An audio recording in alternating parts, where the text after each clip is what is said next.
S, இது 4வது நாள் சிக்ஸு பாருங்க. தண்ணி மாற்ற போகிறேன். காலையிலே சாயந்தரம் 2 வேளையும் தண்ணி மாற்றணும். டப்பாலாம் கழுவிட்டு தண்ணி பிடிச்சி வைக்கணும். ஃபீடு போட்டு விடணும். சிக்ஸாக இருக்கிற வரைக்கும் ஒரு வேளை ஃபீட் போடலாம்.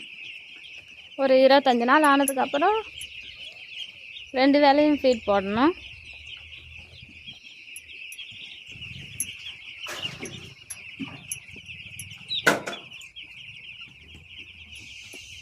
பாருங்கள் எப்படி மேய்கிறாங்க.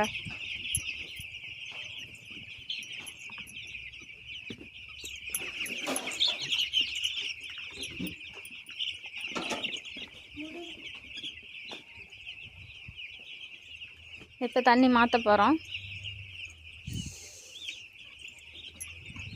டப்பா எடுக்கணும், கழுவணும், அப்புறம் தண்ணி பிடிச்சி வைக்கணும்.